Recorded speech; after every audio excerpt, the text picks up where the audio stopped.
며칠 전에 말레이시아 항공기 보잉 777이 네덜란드 암스테르담에서 이제 말레이시아 쿠알라룸푸르로 가던 중에 러시아 접경 지역에서 우크라이나 쪽으로 60km 떨어진 곳에 추락이 되었다. 뉴스 발표가 나와서 러시아 국경 근처에서 친러시아 반군이 발사한 미사일일 거다 해서 지금 유엔에서 조사한다고 지금 전 세계가 이목을 집중하고 있습니다. 승객이 무려 295명, 탑승객, 승객 280명, 승무원 15명, 저는 사망했다. 이렇게 뉴스가 나왔어요. 그게 참 너무너무 가슴 아픈 일인데, 이게 지금 말레이시아 항공기는 몇 달 전에 또 말레이시아 항공기 MH370기 말레이시아 수도 쿠알라룸푸르를 출발해가지고 북경 베이징을 가는데 갑자기 레이더에서 사라져가 몇 달 전에 말레이시아 비행기는 어디로 갔는지 아직도 아무도 몰라요. 한 가지 확실한 것은 말레이시아 비행기는 타면 안 되겠다. 이거 정말 보통 일이 아니다. 비행기가 21세기에 없어졌는데 이거 어디 가가지고 여러분 이 비행기가 어떻게 됐는지 아직도 지금 찾지도 못했고 어디로 갔는지도 모르는데 이번에는 다시 항공기가 격추되어 버렸다. 이 사건은 원칙을 무시한 데서 이루어진 사건이에요. 여러분, 신앙생활도 원칙이 있어요. 이 원칙을 무시하면 항상 문제가 돼요. 비행기가 없어진 비행기는 항상 비행기가 이렇게 출발해서 항로를 따라 이동을 합니다. 이동을 하면은 각 나라마다 관제탑이 있어요. 그러니까 우리가 비행기를 타고 여행해 보면은 밤에 가면 밤에 갈 때 비행기가 그 지역을 통과할 때 밤에 통과하면요, 서로 교신을 합니다. 당신들 비행기가 지금 잘 가고 있다. 안전하게 졸지 말고 기쁨으로 좋은 밤이 되기를 바란다. 그러면서 관제탑하고 농담도 해요, 이 사람들이요. 이제 하는데 레이더에는 점선으로 나옵니다. 척척척척 이 비행기가 쭉 가는 게 레이더에 보여요. 실종된 비행기는 어디까지는 정상으로 왔느냐 하면 쿠알라룸푸르 출발해가 베이징 가는데 베트남까지는 정상으로 온 겁니다. 그 베트남에서 마지막 교신을 했는데 관제탑에서 가다가 갑자기 비행기가 레이더에서 사라지면 관제사가 원칙이 뭐냐 하니까 2, 3분 내에 이 비행기가 갑자기 안 보인다. 그러면 원래 출발한 원출발지에 연락을 하게 되어 있습니다. 갑자기 비행기가 안 보인다. 이거 어떻게 된 거냐. 연락을 해도 연락이 안 된다. 이게 반드시 연락하게 되어 있다고요. 그런데 그냥 여사로 생각해야 돼요. 원칙을 무시했대. 잘 가고 있겠지 레이더에서 안 보이는데 그럼 반드시 지켜야 될 수칙을 하나를 안 지켰어요? 그쪽에서도 잘 가고 있겠지. 근데 이 비행기는 가다가 반대 방향으로 다시 돌아오고 이쪽으로 가기 시작했어요. 4시간 뒤에야 야단이 난 거예요. 없어졌다.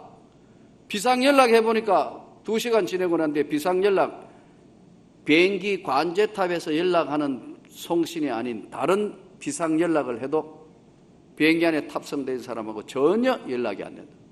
이거 어떻게 된 거냐? 그때서야 하는데 4시간이면 여러분 얼마나 멀리 가요? 4시간이면요 저 필리핀까지 가는 거리예요. 그때 동안 원칙을 다 무시해버렸어요. 그래서 이게 지금 한 가지 이 소식을 듣고 한 가지 깨달은 거는 말레이시아 비행기는 타면 위험하다. 그렇죠?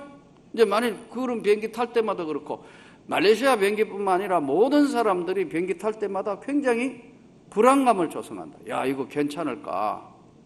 그래서 저는 비행기 여행할 때마다 꼭 타야 될 때마다 그전에는 참 비행기 탈 때 너무 좋았어요. 뭐 창가에 주세요. 구름 위에 보면 너무 좋고 뭐 근데 지금은 비행기의 속성을 알기 때문에 이륙 후 8분 생사를 가로지르는 시간이고 내릴 때 11분 마의 시간.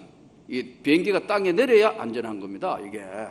그래서 이걸 알고 나니까 그 다음부터는 저절로 출발하기 전에 다른 사람 뭘 하든지 자리에 앉으면 머리를 앞으로 침대 머리맡에 의자 시트에 머리를 숙여서 하나님 무사히 잘 가게 해주십시오. 만에 하나라도 혹시라도 문제가 생기면 거룩한 주님의 얼굴을 뵙는데 지장이 없게 해주십시오. 이게 기도예요. 비행기는 떴다 하면 반드시 공중에서 내릴 때까지는 누구도 장담 못하는 게 비행기란 말이에요. 예. 원칙을 무시할 때는 반드시 사고가 나요. 그 원칙을 잘 지켜야 돼요. 자동차도 여러분 몰아보면 원칙을 지켜야 돼요. 졸음운전하면 사고 나죠? 아멘. 지금도 좋은 사람이 있다니까 지금. 원칙을 지켜야 된다 지금. 원칙을 지켜야 된다. 또 동시에 여러분 자동차는 자동차의 원칙이 있어요. 졸면 안 되고요. 음주운행하면 안 되고요. 규정 속도를 과속해서는 안 되고요. 다 원칙이 있어요. 신호 받아서 이동해야 돼요. 원칙을 무시할 때 사고가 나요. 예. 또 배도 마찬가지예요. 이번에 세월호 사건 같은 경우도 반드시 지켜야 돼요. 무게는 어떻게 아래로 해서 배의 복원력과 이걸 다 해야 돼. 다 무시하는 거예요. 원칙을 무시했어요.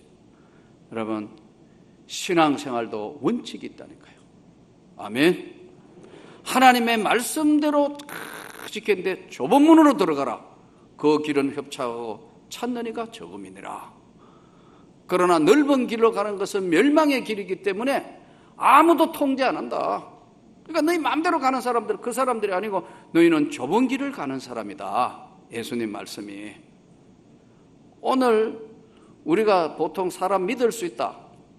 그 사람 신뢰할 수 있다 하면 뭘 보고 이야기하는 거죠? 약속을 잘 지키는 사람. 그렇죠? 약속 잘 지키는 사람 보고 우리는 신뢰할 수 있다. 믿을 수 있다.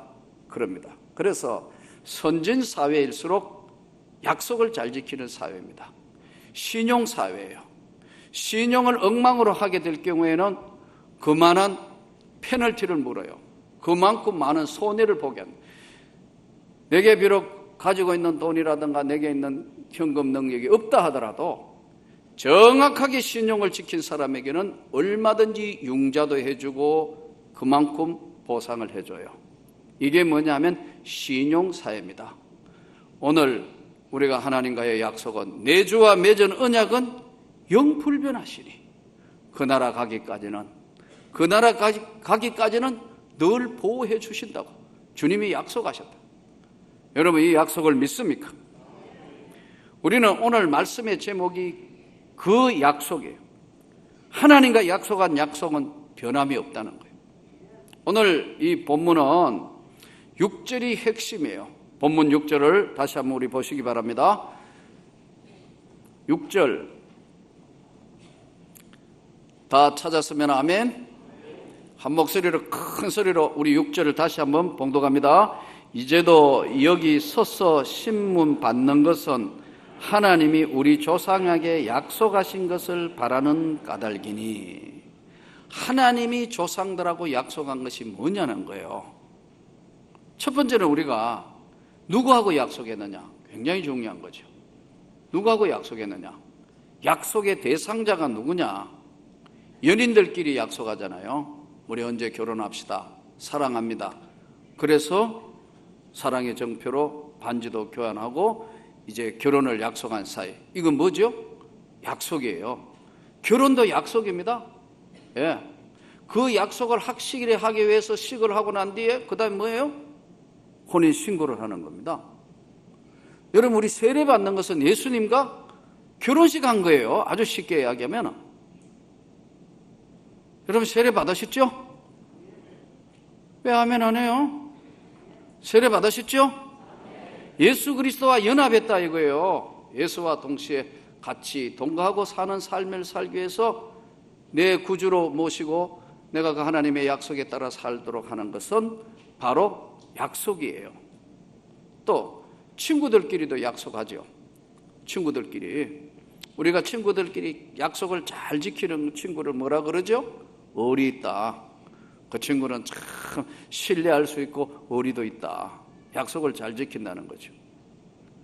직장 상사하고 약속이에요. 회사에 들어가면 회사의 가장 회장님하고 봉급을 약속해요. 어떻게 그 약속을 지키고 당신은 언제 출근해가 어떻게 하고 뭐 하고 이렇게 이 약속이에요. 다 약속으로 이루어져 있습니다. 근데 오늘 가장 중요한 것은 우리 조상들이 하나님과 약속한 것이 있다는 거예요. 아멘. 그 약속을 하나님과 한 약속이 있기 때문에 내가 지금 여러분 앞에 서서 나는 재판을 받습니다. 바울이 지금 고백을 하고 있어요. 그러면 바울은 하나님과 한 약속에 대한 이야기를 하는데 성경의 약속이 뭐냐면 몇 가지 있어요. 이스라엘 백성이라는 백성들에게 하나님이 약속하기를 때가 되면 구원자, 메시아, 온 세상을 구원할 메시아 그리스도를 보내주신다. 그게 약속이에요. 그 약속은 반드시 유대 족속으로 아브라함과 다윗의 자손으로 그 약속이 이루어진다는 거예요. 그 다음에 그 메시아 구원자는 어디서 오느냐? 유대 땅 베들레헴에 오신다는 거예요. 그래서 구약 성경 미가서 5장 2절에 베들레헴 에브라다야 너는 작지만 작지 아니하도다. 너에게서 한 구원자가 오실 것이다. 메시아 구원자가 유대 혈통으로 아브라함과 다윗의 자손으로 오신다는 거예요. 그럼 두 번째는 장소도 유대 베들레헴에 오신다는 거예요. 예수님이 유대 베들레헴 땅에 오시지 않습니까? 그 다음에 이 사람은 무슨 환영을 받거나 하는 게 아니고 어마어마한 핍박을 받고 고통을 받는다. 시편 22편에 보면은 너무너무 고통을 받아서 뼈를 헤아려보고 옷을 제비 뽑고 한다. 이사야 53장에는 고난에 채찍에 맞아서 나음을 얻을 거다. 고통받고 채찍받는 종으로서의 모습을 구약 성경에 전부 약속하신 메시아 예수 그리스도가 이 땅에 오신다. 구원자가. 여기까지는 이스라엘 백성도 다 알아요. 우리가 신앙생활 어떻게 하는지 다 한다니까요. 아멘. 여기까지는 똑같은데 바울이 지금 왜 조상들에게 약속하신 그 약속 때문에 심판을 받는가 하는 설명을 하면서 자기 자신을 소개해요. 그렇죠? 어떤 것을 이야기할 때는 정확하게 설명을 하기 위해서는 다른 것으로 접근을 하는 방법을 설명해요. 왜? 바울이 자기 자신이 어떤 사람인가를 설명을 해야 자기가 지금 심판받고 있는 것이지만 이 심판이 어떤 것이라는 것을 설명하기 위해서 나는 어떤 사람이라는 것을 소개하기 위해서 우선 아그리빠 왕에게 당신은 유대 나라의 풍속과 메시아를 기다리는 걸 누구보다 잘 알지 않습니까? 당신은 너무나 잘 아는 사람이고 만일에 젊은 날 내가 어떤 사람인가 알아보려면 전부 젊은 날 이야기를 나라 물어보십시오.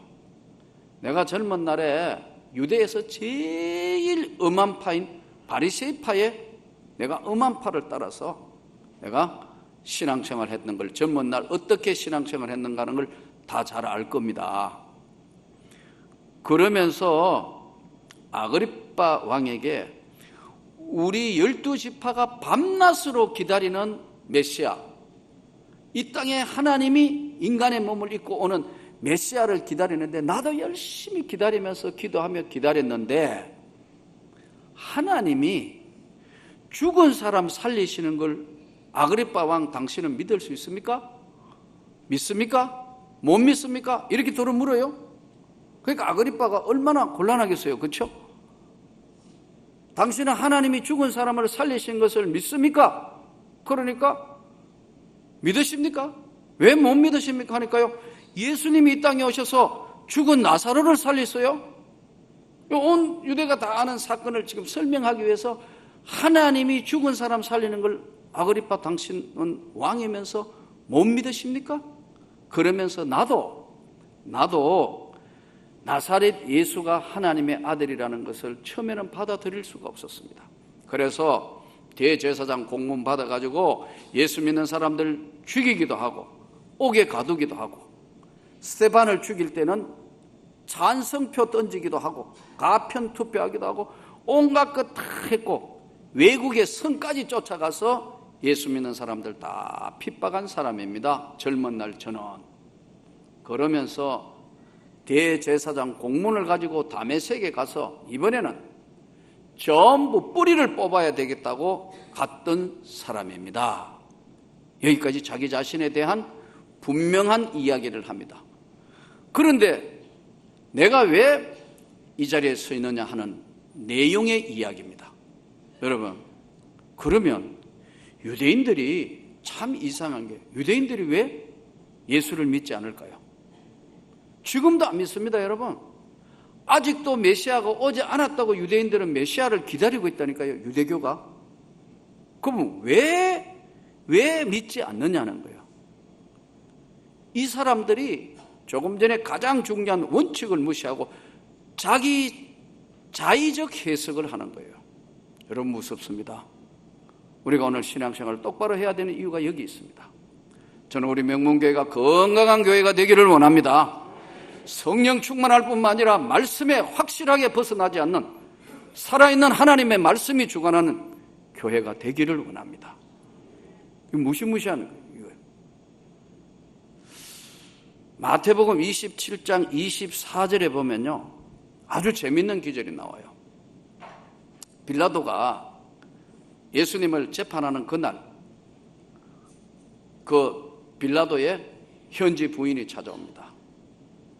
유대 여자거든요. 내가 어젯밤에 꿈자리가 너무 시끄럽고 너무너무 힘들었어요. 저 옳은 사람 예수님 문제에 당신은 간섭하지 마시오. 이렇게 이야기해요. 그래서 빌라도는 사실은 예수님을 풀어주려는 마음이 강했습니다. 여러분, 성경을 다시 한번 깊이 한번 보세요.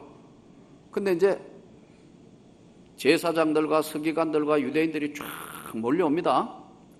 몰려와서 있으니까 바라바가 예수님을 풀어주려고, 빌라도가 예수님을 풀어주려고 이렇게 제의해요. 6월절 되면 죄수 하나를 풀어주는 관례가 있는데 내가 바라바를 풀어줄까? 예수를 풀어줄까? 빌라도 마음에는 뭐를 풀어주고 싶은 거요? 예수를 풀어주고 싶다요. 그래서 바라바를 풀어줄까? 예수를 풀어줄까? 이렇게 물어요. 그러니까 바라바를 풀어주고 예수를 십자가에 못 박으소서. 대제사장과 유대인들이 바라바를 풀어주고, 바라바는 지금 성경에 보니까 강도잖아요, 강도. 예수님이 강도보다 못한 것으로 저들은 결정을 하고 난 뒤에 예수님을 십자가에 못 박고 바라바를 풀어주라고 합니다. 근데 빌라도 생각에는 누구를 풀어주려 했다고요? 예수님을 풀어줄 생각인데 밀란이 날려고 하는 것을 보고 바라바를 풀어주면서 마태복음 27장 24절, 빌라도가 뭐 하죠? 성경을 안 읽으면 지금 내가 전설을 따라 삼천리 하는지 뭐지. 빌라도가 뭐 이상한 행동하죠. 뭐 하죠? 대야를 가져오라 해가지고 자기는 손을 씻어요.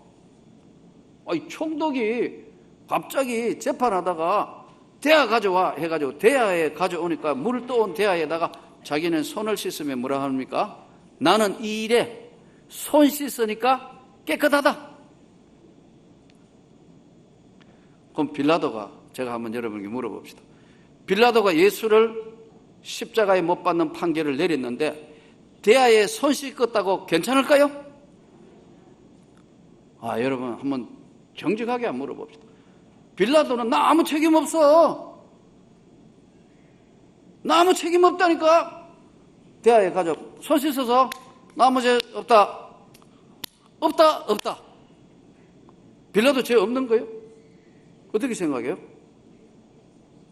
이게 여러분 빌라도의 자의적 해석이란 말이에요. 이게 참 우리 신앙생활 하는데 가장 문제가 자의적 해석한다고.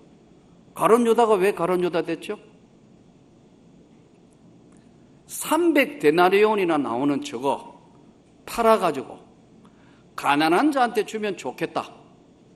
생각은 참 좋은데 예수님 말씀이 가난한 자들은 너에게 항상 있지만 나는 너희와 항상 있지 않다. 저 여인은 나를 위하여 내 죽음을 준비한 것이다. 이 복음이 전해지는 데서는 항상 이 여자의 한 일이 기록될 것이다. 자, 그러면 성경에 이렇게 기록되어 있어요.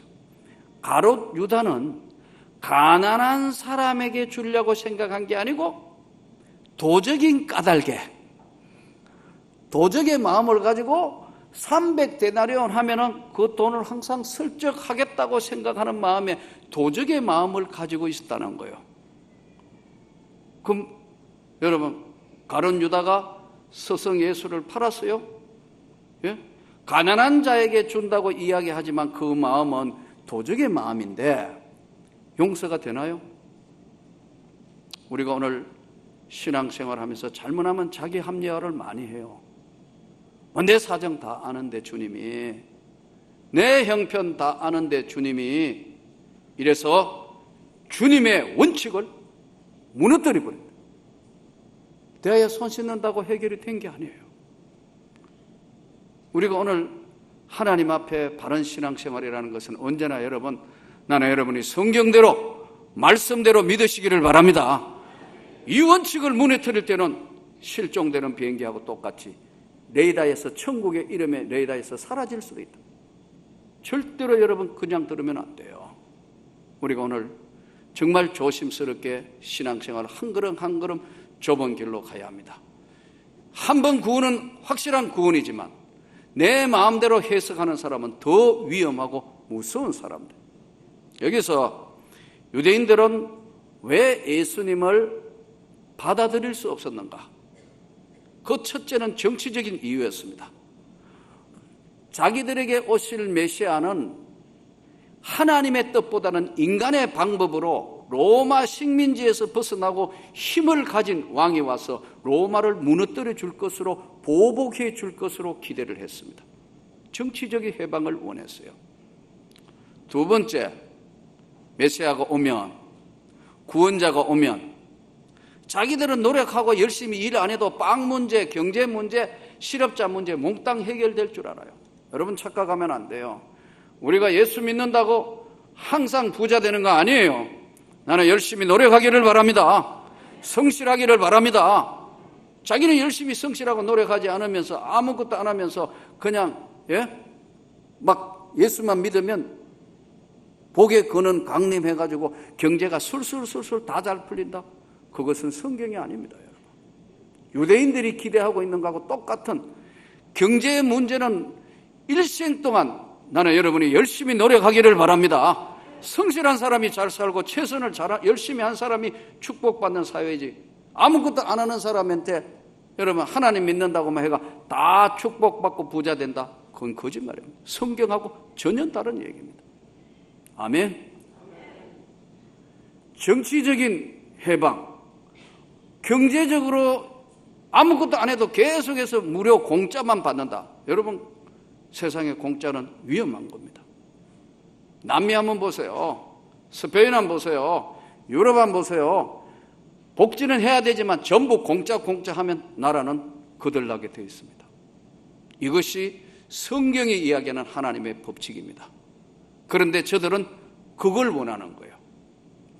정치적으로 로마를 무너뜨릴 수 있는 왕, 권력자 원했고, 또한 경제적으로 아무것도 하지 않아도 저들은 부해지고 축복받는 것만은 자기들이 노력해야 되는 것보다 그걸 원했습니다.